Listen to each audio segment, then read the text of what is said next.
A superfície da Terra está em constante processo de transformação. Ao longo de seus 4,5 bilhões de anos, o planeta registra drásticas alterações ambientais.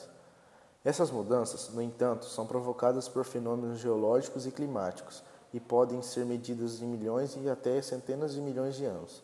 Com o surgimento do homem na face da Terra, o ritmo de mudanças acelera-se.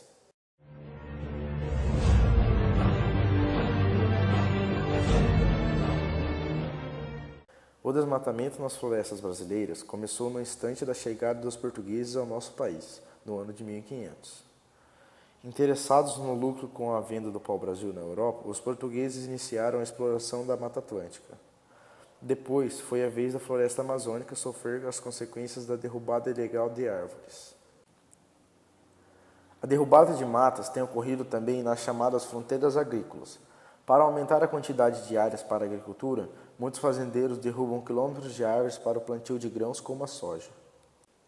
O crescimento das cidades também tem provocado a diminuição de áreas verdes. O crescimento populacional e o desenvolvimento das indústrias demandam áreas amplas nas cidades e arredores. Áreas enormes de matas são derrubadas para a construção de condomínios residenciais e polos industriais. Rodovias também seguem nesse sentido. Cruzando os 4 cantos do país, esses projetos rodoviários provocam a derrubada de grandes faixas de florestas. Outro problema sério que provoca a destruição do verde são as queimadas e os incêndios florestais. Muitos deles ocorrem por motivos econômicos. Proibidos de queimar matas protegidas por lei, muitos fazendeiros provocam esses incêndios para ampliar as áreas para a criação de gado ou para o cultivo. Também ocorrem incêndios por pura irresponsabilidade de motoristas. Bombeiros afirmam que muitos incêndios têm como causa inicial as pontas de cigarros jogadas nas beiras das rodovias.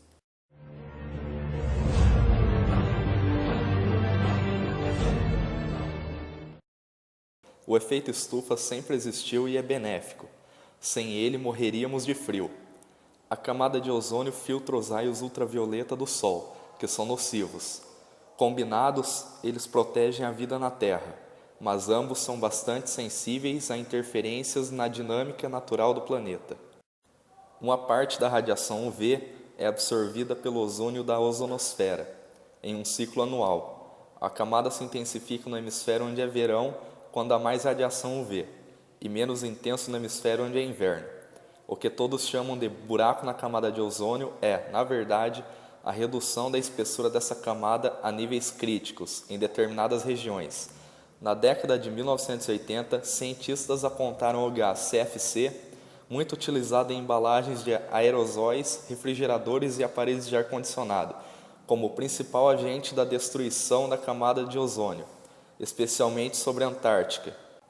O efeito estufa é um processo natural que ocorre quando a radiação infravermelha do Sol é refletida pela superfície terrestre, sendo impedida de escapar por causa da ação dos gases, que constituem a atmosfera, especialmente o dióxido de carbono. Esses gases apresentam a mesma propriedade de vidros transparentes utilizados nas estufas de jardins, deixam passar a luz solar, mas impedem a saída do calor. Países realizaram conferências como o Protocolo de Kyoto, em 1997. Esse protocolo tem como objetivo firmar acordos e discussões internacionais para conjuntamente estabelecer metas de redução na emissão de gases estufa na atmosfera. Com a queimada de combustíveis fósseis e mais as queimadas florestais, o efeito estufa intensifica-se, fato conhecido como aquecimento global, ou seja, o aumento da temperatura, provoca o derretimento de parte das calotas polares, elevando o nível médio dos oceanos.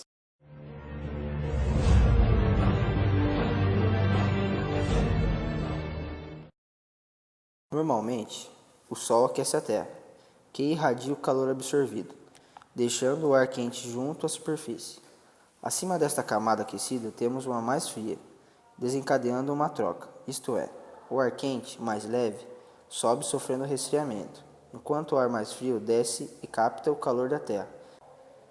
A inversão térmica consiste num fenômeno meteorológico que pode ocorrer em qualquer dia do ano, mas a maior incidência ocorre no outono e inverno, gerando uma situação de completa estagnação do ar, pois o resfriamento da Terra impossibilita a irradiação para a atmosfera, deixando o ar frio junto ao solo, ou seja, a superfície do solo está fria e as camadas superiores da atmosfera, aquecidas pelo Sol, encontram-se quentes.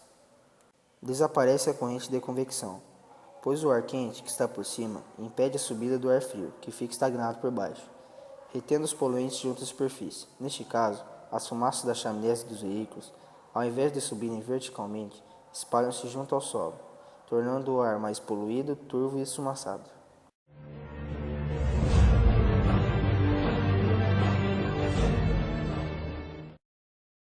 As chuvas ácidas decorrem da concentração de poluentes na atmosfera, oriundos da queima de derivados de petróleo, carvões e outras emissões que contêm dióxido de enxofre e óxido de nitrogênio, que combinam com o vapor d'água presente no ar, produzindo ácido sulfúrico e ácido nítrico, que voltam para a Terra juntamente com as chuvas. Outros elementos, tais como cloro, chumbo e mercúrio, também se juntam para interferir no ciclo da água, danificando revestimentos de monumentos e edificações.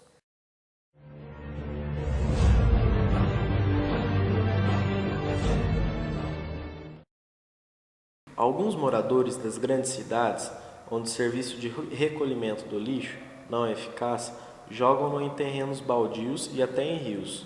Mais de 3/4 do lixo brasileiro tem por destino os lixões a céu aberto, e quando chove, a contaminação da água subterrânea é inevitável.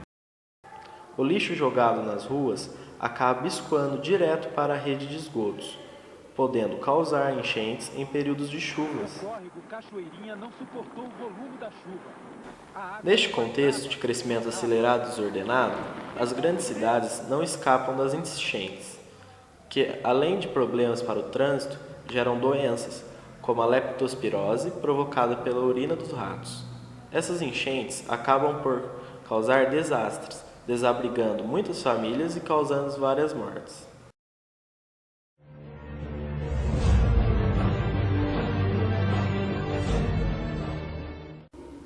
Quando retirada a vegetação em grande escala de um local, este se torna suscetível à erosão, que pode originar outros problemas como deslizamentos de terra, assoreamento e vossorocas.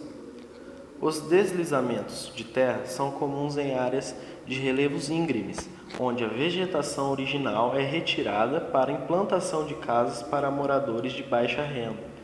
Como o solo exposto à água das chuvas, infiltra-se e acaba ficando suscetível a esses deslizamentos. O assoreamento dos rios é causado quando há a retirada da vegetação original da margem dos rios, sendo estes suscetíveis à erosão e acúmulo de sedimentos dentro do leito do rio. Vossorocas são fenômenos que ocorrem em solos onde a vegetação nativa foi retirada, sendo suscetível à erosão, formando grandes buracos causados pela enxurrada. As vossorocas ocorrem geralmente em áreas onde já foram utilizadas na agricultura e se tornam inutilizáveis devido ao grande uso.